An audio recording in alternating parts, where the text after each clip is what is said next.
Hello, and welcome back to another episode of C-Suite Unplugged. I'm your host, Adam Legg, and in this series, I talk to Alberta's top CEOs, entrepreneurs, and business leaders about their journey to the C-suite, what keeps them up at night, their perspective as a leader in their industry, and their outlook on the future. If you find this episode interesting or insightful, let us know by heading over to Apple Podcasts or Spotify and leaving us a quick review and rating. Now, on to the show. Welcome back to another C-Suite Unplugged. Well, I love it when our members get engaged in our work. Our guest today has been highly engaged with us since joining. I don't think he's missed a member meeting. He's active and thoughtful in his discussions, asks lots of great questions, and I've had a number of good discussions with him about the future of Alberta. He sits on our energy services sector table and is now an active contributor on our prosperity-driven immigration task force. His story is inspiring. As a newcomer to Canada, starting his own business, growing it over time. While Rotaflow may not yet be a household name, Amir Shami, president and CEO, is working hard to make his company a model for entrepreneurship, growth, and corporate citizenship. We're proud to call him one of BCA's members, and I hope you're as inspired by his story and vision as I am. Amir, welcome to the podcast. Thank you, Adam. It's a pleasure to be here. Amir, for our listeners who don't know you yet, can you introduce yourself and give us your elevator pitch about you and the roles you play in Rotaflow and in the community? Yeah, sure. So my name is Amir Shami. I'm the president and CEO of Rotaflow group of companies. We are fire protection and industrial utility company in Alberta, which we offer process safety and industrial services for major oil and gas companies, as well as commercial life safety and fire protection in Edmonton, Calgary, Fort McMurray, and Saskatchewan and British Columbia. Amir, people love to hear the journey of a CEO. Now tell us a bit about the journey from Amir finishing high school to where you are today as president CEO of Rotaflow Group of Companies. Sure. So my career actually goes in two chapters. The first chapter, which I was an engineer, and after high school, I joined engineering school, got my bachelor's degree and master's degrees in electrical engineering, and started like any other graduate wants to go to a good company. I started a couple of international companies and traveled the world. Anytime it was an opportunity for exchange program, going to East Asia or Europe, I was the volunteer one. And until I moved to Canada, and I continued practicing as an engineer in Alberta, and I started working and expanding our profession here. And I realized I'm lacking a lot of business knowledge, a lot of strategy and finance knowledge. So I decided to go to University of Alberta and get an MBA. And after that, my career path completely changed. I started that entrepreneurship journey and expanded the business to other area and jurisdiction. So after joining Rotaflow and I become a partner with the former CEO and founder, I started as a VP operation and expanded the company in different sectors. And around 3-4 years ago, I became CEO and took the responsibility of expansion, growth, and diversification of the company.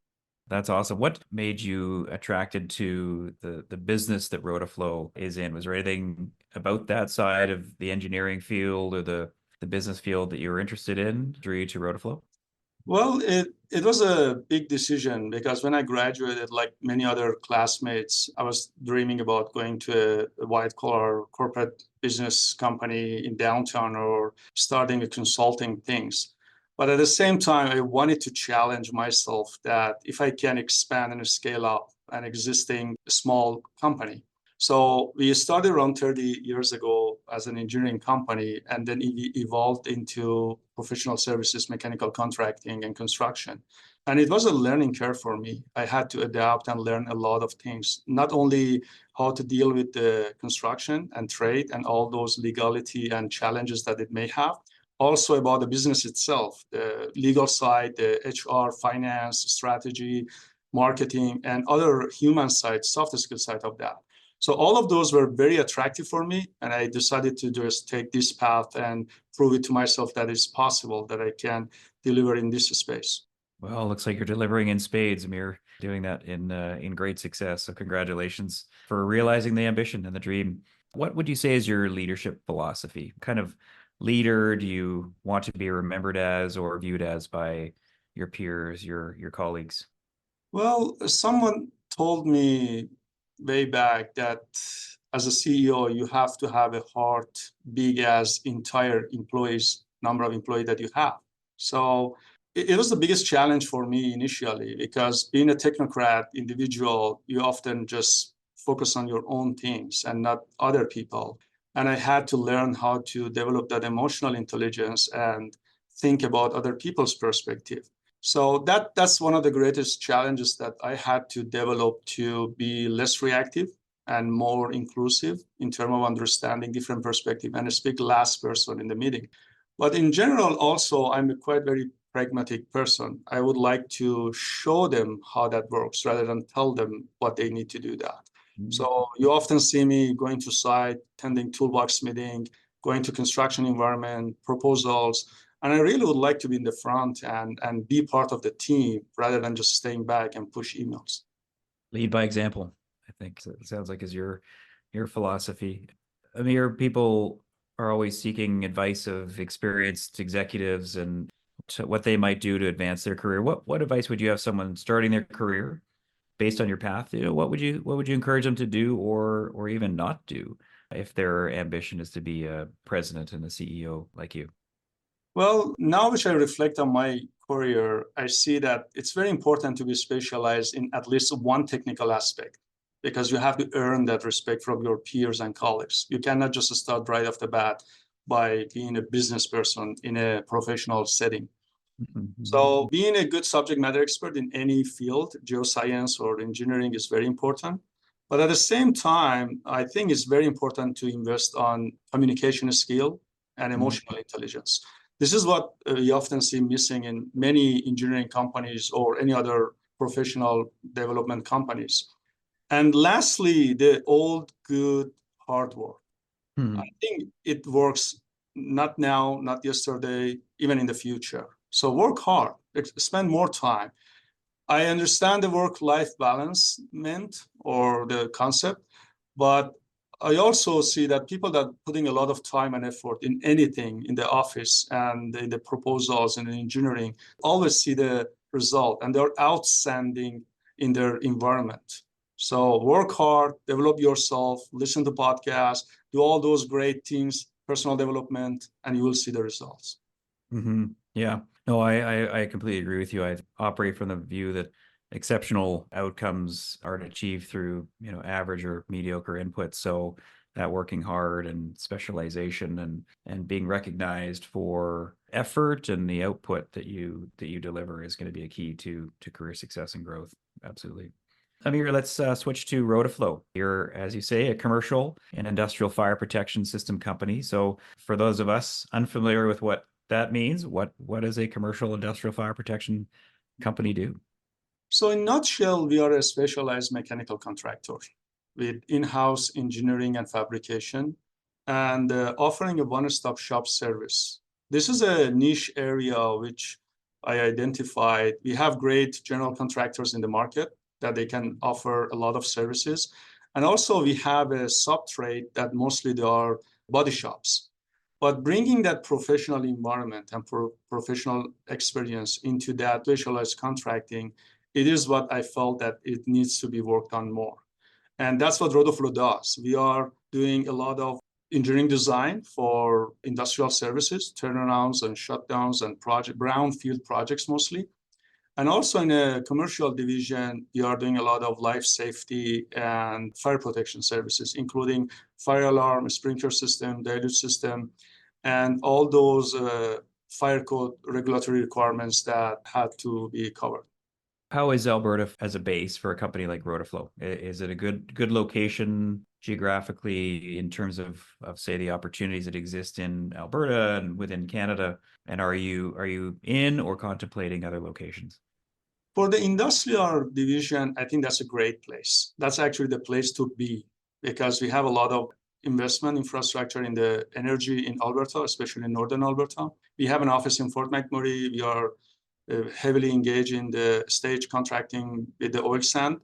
Also, we see a lot of pulp and paper and mining industries in Saskatchewan, potash, particularly, which we recently been engaged into, and a lot of mining in northern BC. For the commercial sector, I think Calgary and Edmonton both have enough to offer, but they've been kind of underlooked at in compared to Ontario. So the market is much more saturated, is larger, but it's more competitive in Ontario. But I think it's still Alberta is a great place to do business. And what would you say are some of the realities of operating as a local Alberta mid-sized company? We've got lots of headquarters and big companies here, lots of small mid-sized companies. What's it like to be sort of in the middle as a mid-sized company here in Alberta? It's very challenging, but also has rewards. Challenging in that sense that a lot of supply chain departments of large corporates look at the commoditizing of the service and products. Often we see companies are coming from overseas, like from Keystone or Australia, and they're dumping and trying to win the large contracts. And of course, it makes competition for the local businesses very hard. But the time that the economy is not doing very well, we will see that all those companies just lay off and leave, and they cause a big void behind themselves. So being squeezed between those large international companies and also some of the local policies, I would say that's very challenging. And often we see that we need to carry a lot of overhead and a lot of barriers to enter to the new market. At Rotaflow, you say engineering and design is the heart of what we do. Maybe tell us a little bit more about what that statement means and how it guides the direction and work of the company. Sure.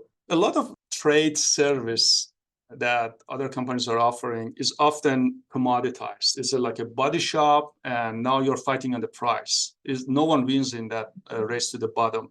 What we're trying to model is similar to a lot of general contractors, is IPD, Integrated Project Delivery System, which we normally start with the solution. And we trying to engage the client on the problem that they have and on the conceptual phase by learning their challenge and looking at the best cost-effective, schedule-friendly solution. We're trying to give them better solution that fits their need, and also not being commoditized and have a longer relationship with them. You had said last year you want to be an example of a successful local engineering construction company that people look to as a role model. What does that mean? Does that tie into your philosophy of previous statement, the engineering and design is the heart of what we do? What is it about Rotaflow you hope people look to as a role model? I really would like to blaze the trail and expand this company to become a successful Western Canadian professional service company, like many other examples that we have in the region. But bringing a lot of infrastructure and system, modernizing is one of the key areas that I found has opportunity. I see a lot of smaller contracting companies are lacking proper management system, ERP system, cloud system, HR system, and bringing those modern management way into that traditional contracting space has a great reward. It's difficult because you have to establish the culture, and also finding the management team and leadership team in this space is a big challenge. But at the same time, we're trying to develop those project management to our trade individuals, bring them up, and also attract like-minded people to expand the team. Mm-hmm, mm-hmm. Yeah, some real sophistication and maturity of systems and ways of doing business. Yeah, absolutely. Amir, we'll shift to your engagement with BCA. We're fortunate to have you as a participant in our One Alberta, One Canada mission to Ottawa that we did last October. I'd love to hear your thoughts on the mission, what you thought of it, what you learned, some of the key takeaways and observations that you had sitting down with ministers and deputy ministers and other leaders, and what you see as perhaps the most important in terms of building and maintaining relationships in Ottawa. What were some of your thoughts? Well, it was a very unique experience for me because I'm not type of the guy who goes to those political settings or hang out with dozens of ministers and deputy minister, especially when we had the prime minister walked into one of the reception. But I learned that behind all those titles and all those like a suit and tie people, still you could see some people with all their concerns, agenda, and insecurities. And particularly in one of the evenings when we got together and it was a big venue and everybody started hanging out together, I could connect better on the more people and human level together.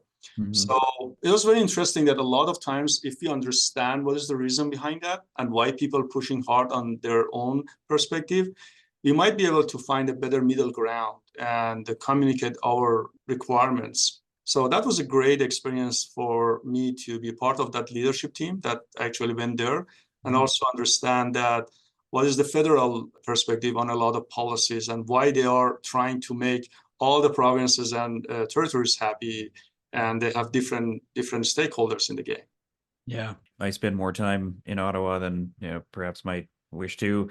And, you get into a lot of these buildings, they're very heavily secured, and there's a lot of protocol and places where people sit, and one person with the meeting brings along, three or four of their aides or colleagues or what have you. It can be very significant, and many times overly formal. But you're right. When you begin to connect with people on a human level, and you get them at a lunch or at a coffee or a reception, you really understand what makes, well, I think that builds the relationship far better, and you can have those more frank interactions. So that I think that's, critical to what we always try and do, is make sure that we're engaging with folks in Ottawa and Edmonton, and in a very real and humanistic way. Was there anything that really surprised you, having not been part of one of those delegations before? If you had conceptions of Ottawa or meetings in Ottawa and how they work, and versus what you came away with, was there anything that struck you as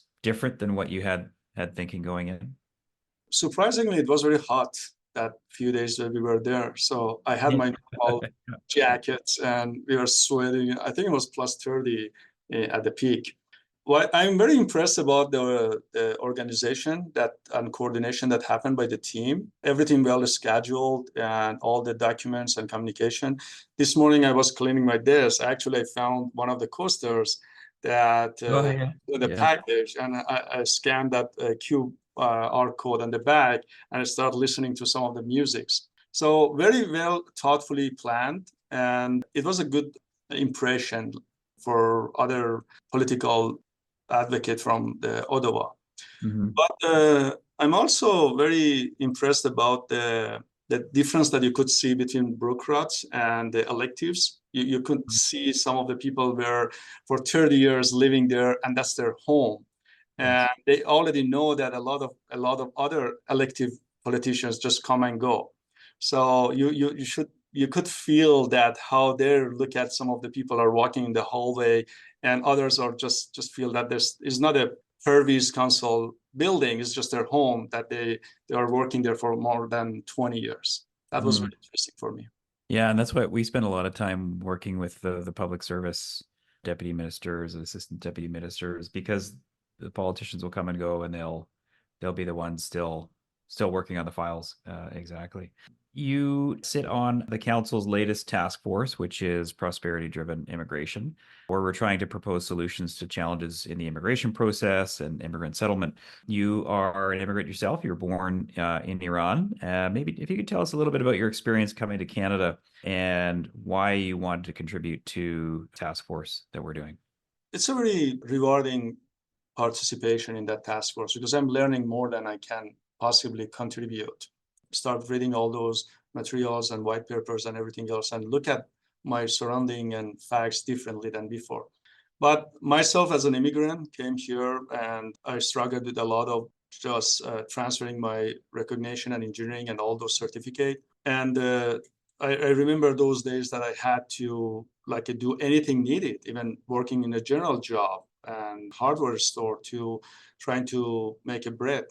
So the area that I see needs to be looked at differently next 5 to 10 years is not necessarily trying to help immigrants to have a job, also trying to recognize the entrepreneur immigrants that they can create job. It's going to Mm-hmm. be a win-win situation as well, because as we see that the international geopolitical environment is changing in the last couple of years, particularly, that a lot of people coming are not necessarily refugees. And some of those are business owners that they don't feel comfortable to continue their business in East Asia and in Europe. Mm-hmm. And they're coming to Canada with some saving or a lot of experience and knowledge, and they're just trying to open their own shop. and integrate with the society. But they don't know how to do that because a lot of programs might be set up for the people who are looking for a job, not necessarily entrepreneurs that they're going to start.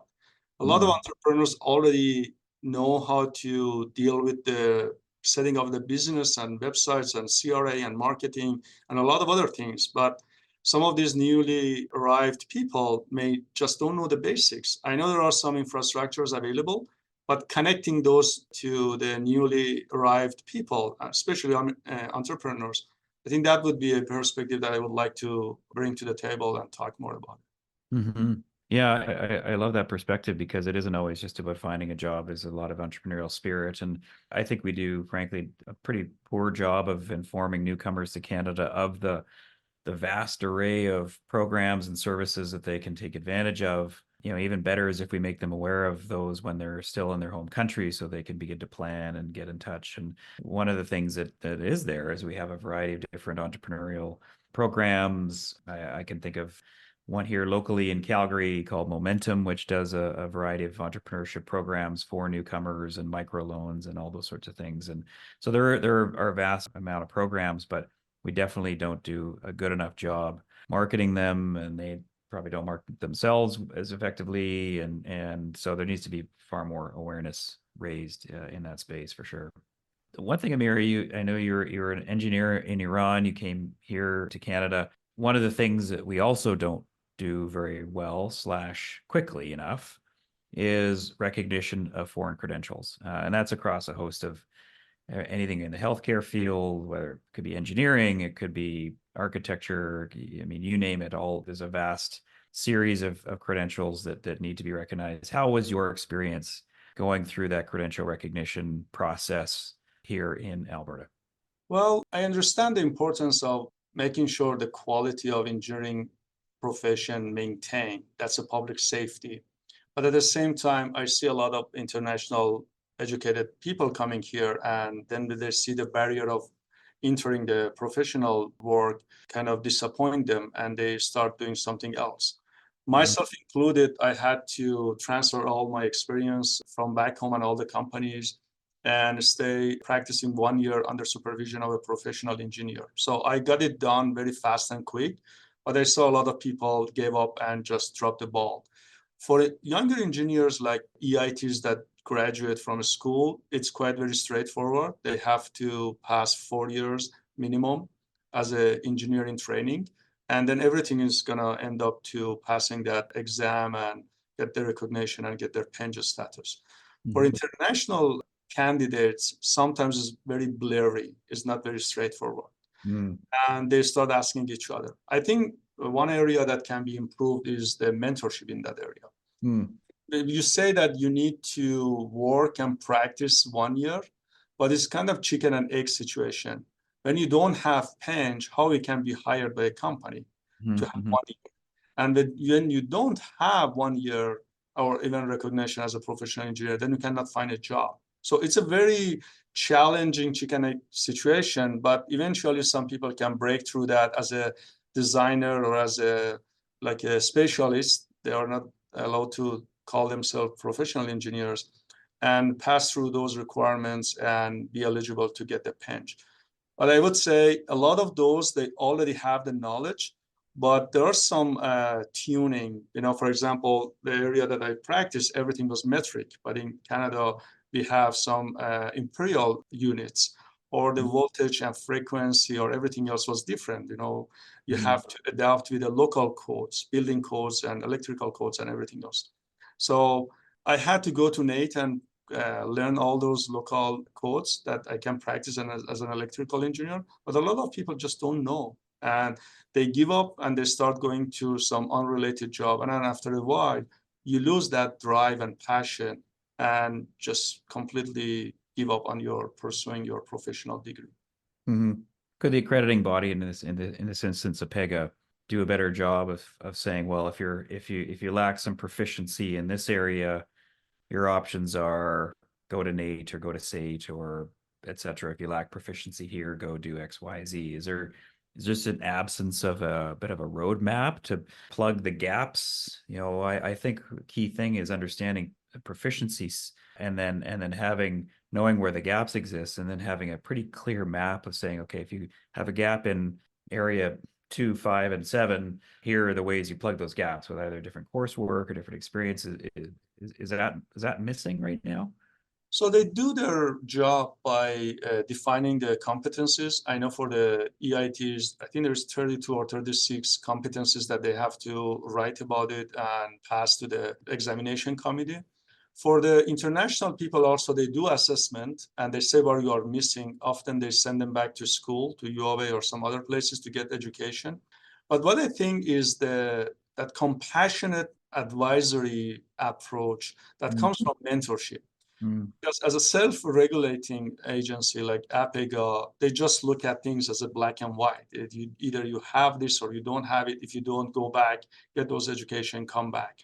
But the area I think we can do better is that, similar to like any other mentorship program after graduation, that if people are coming and trying to enroll in those foreign credential recognition program and are not meeting those expectation, then work with some of the companies on a specialized program that bring them on board, help them, incentivize them, and then gradually they can adapt to the local codes and work experience and then bring them to market.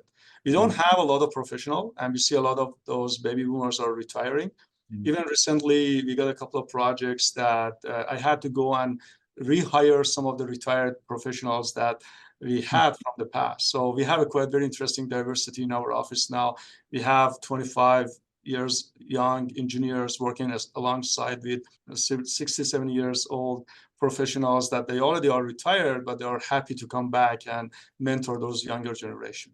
Oh, that's amazing. That's awesome. That's cool. Great to see. I know that it must give so much to both sides, right? Contributing to the teaching and learning of the next generation, and then also learning from the seniority and the expertise of someone very seasoned. Amir, how did you get that? You say it's a bit of the chicken and the egg situation of how do you get Canadian experience if you don't have a job? If you don't have a job, you can't get Canadian experience. How did you find your year of Canadian work? What was your secret sauce and secret recipe to doing that you might be able to give some advice to someone in your situation also looking to get that? Yeah, so I was very fortunate to identify a rope that I can grab and climb. And originally, I was searching for a job as an electrical engineering, and obviously you can because everything is different and it's a big market. Everybody is searching for a job. But I realized there is a special software that was needed, and that was very expensive and specialized electrical engineering software. And I started self-studying that for almost 3 months, I think 6 to 8 hours every day to become professional on that particular engineering software. And when I saw that ad and the company needed this one, so I went to that interview and they just forgiven that I don't have the professional engineering degree, but I am proficient enough to deliver the analytical reports from that software. So if there are people that having the same challenge, I would say that go and find a very specialized area that companies need. And often they are willing to forgive that necessity of either Canadian work experience or having a professional degree. And they just hire you as a either designer or as a specialist. And then within that year, you can pursue your engineering recognition and pass all those competency.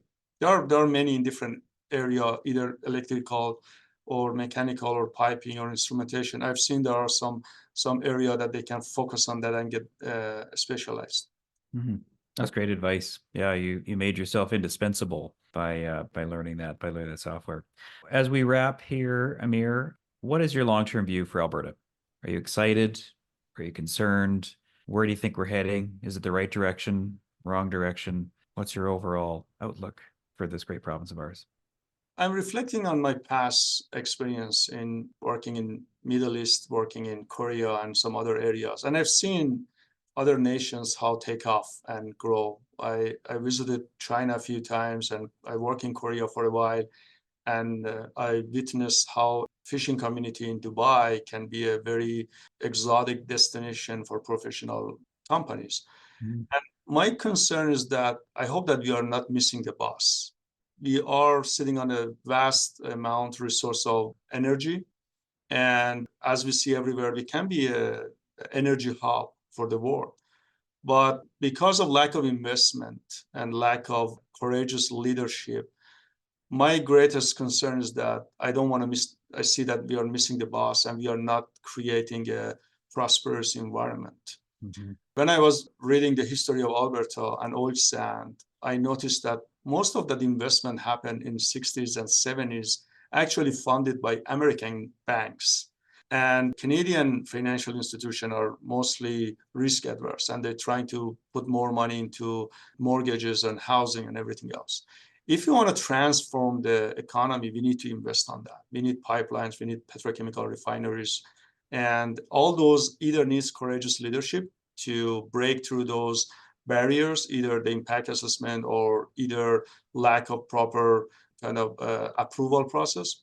Mm. But I really would like to see 5 to 10 years from now that Alberta is going to be a reliable place for international resource energy, and people influx into Alberta to find job, and is a great place to live and work. Mhm. We have so much here that the world needs, whether it is oil and gas, whether it is future things and fuels like hydrogen, food, wood fiber, you name it. We are very fortunate. This is a place of abundance and resources. And we need to make sure that we signal to the world that we are wanting to share that with them. We need to make sure we make it easy to attract investment and enable companies to do what they do best, and that is to invest and create jobs and economic activity. We're not there yet. That is one of the key missions of the Business Council for sure. And with folks like you as our part of our members, that enables us to deliver on that and continue to advocate for that and champion those long-term opportunities for the province. So Amir, thank you so much for joining us on the podcast. And we watch you and Rotaflow with great admiration and look forward to your great success. So thank you for joining us. Thank you, Adam. Thank you for joining us for this episode of C-Suite Unplugged, an Alberta Better podcast series. This podcast is a production of the Business Council of Alberta. You can learn more about us at businesscouncilab.com. We'd love to connect with you on social media, so give us a follow at BizCouncilAB, that's B-I-Z, Council AB, on Twitter, Facebook, and LinkedIn. If you like this episode and want to support our message of shared prosperity for all, please be sure to head over to Apple Podcasts, Spotify, or wherever else you get your podcasts to subscribe, rate the show, and give us a quick review. New episodes drop every other Tuesday. Thanks for listening, and see you next time.